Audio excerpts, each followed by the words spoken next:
नमस्कार दर्शक देख रहे हैं आप। मैं हूं अमित कुमार। आज झारखंड बीजेपी ने एक बड़ा आरोप झारखंड मुक्ति मोर्चा पे लगाया है। कहा है कि हेमंत सोरेन की जब सरकार थी तो उसमें लव जिहाद नहीं केवल लैंड जिहाद होता नजर आया है और मुख्यमंत्री के आवास पे इम्तियाज और शाहरुख जैसे लोग बैठे रहते थे शाम में और वहीं से सारी प्लानिंग होती थी। तो क्या कुछ कह रहे हैं प्रतुल सहदेव, आइए सुनते हैं। देखिए, सबसे पहले आज जो सुप्रीम कोर्ट का जजमेंट आया उसका हम स्वागत करते हैं, जिसमें उन्होंने सीधे तौर पर रिजेक्ट कर दिया जो अपोजिशन की पार्टीज डिमांड कर रही थी कि ईवीएम में खोट है और अब पेपर बैलेट से वोटिंग करना चाहिए। सुप्रीम कोर्ट ने बिल्कुल इसे अव्यवहारिक माना, यानी जो हम हमेशा कहते थे उसकी आज जीत हुई और वीवीपैट से जो 100% मिलान का जो डिमांड था उसको भी सुप्रीम कोर्ट ने रिजेक्ट करते हुए कहा कि चुनाव आयोग का जो भी ईवीएम को लेकर अभी वर्तमान में वीवीपैट की व्यवस्था है उससे हम पूर्णतः संतुष्ट हैं। तो ये देश को पीछे ले जाने वाले लोग हैं, देश प्रगति कर रहा है, ईवीएम की तरफ हम बढ़ रहे हैं और ये पेपर बैलेट की तरफ जाना चाहते थे। बहरहाल सुप्रीम कोर्ट ने आज इस पूरे पॉइंट को, इस पूरे मुद्दे को समाप्त कर दिया।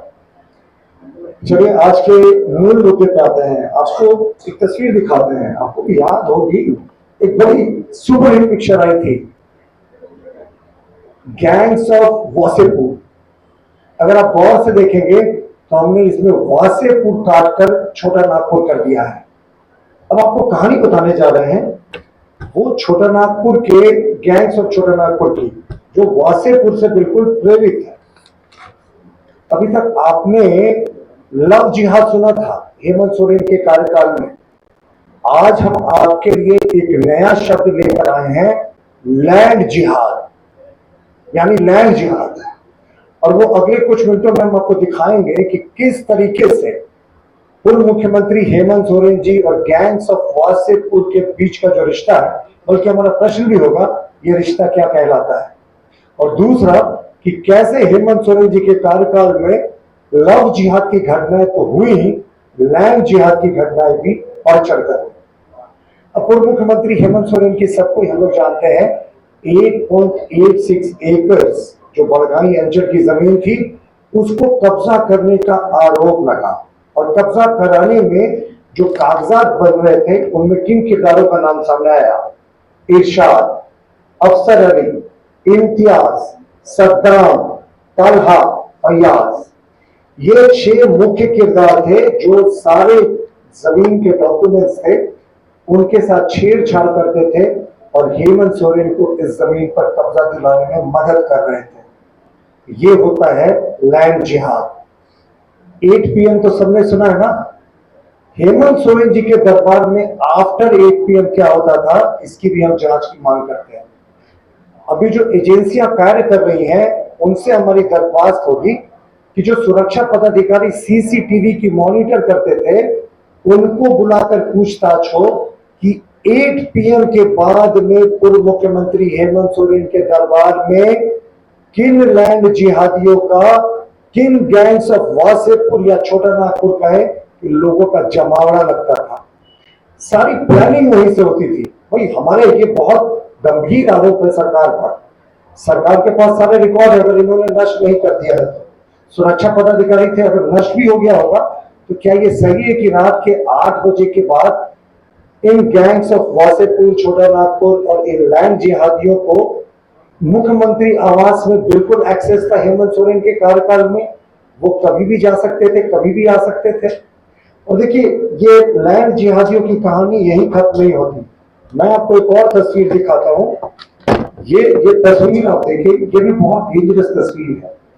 ये भी आपने सबने पढ़ा कि जगन्नाथपुर, माफ कीजिएगा, देखिए जगन्नाथपुर थाने में कचनाल बस्ती में ये एक जमीन है सेना के कब्जे वाली जिसकी बाउंड्री की कोशिश की गई। ये कचनाल में है। और देखिए किन लोगों का इसमें नाम आया और किस दलों से उनकी प्रतिबद्धता है। इसमें मुख्य साजिशकर्ता का जो नाम आया उसका नाम है जाकिर।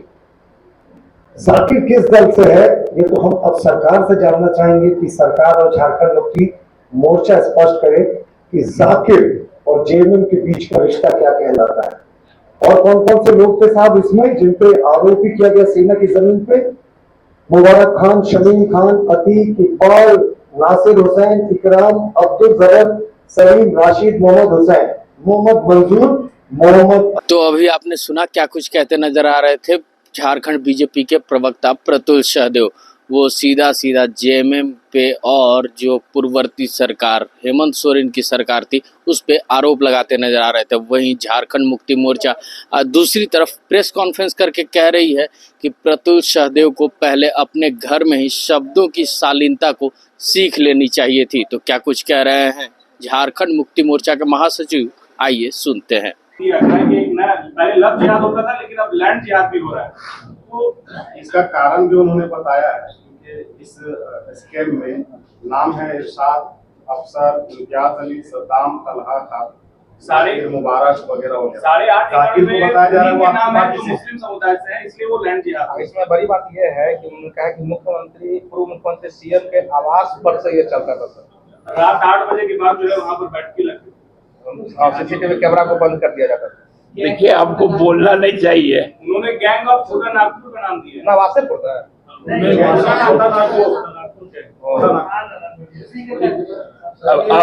अब देखिए,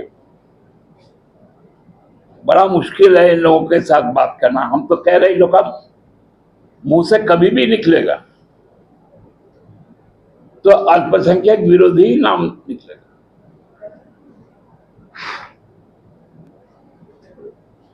और मैं अपने छोटे भाई प्रतुल जी को कह दूं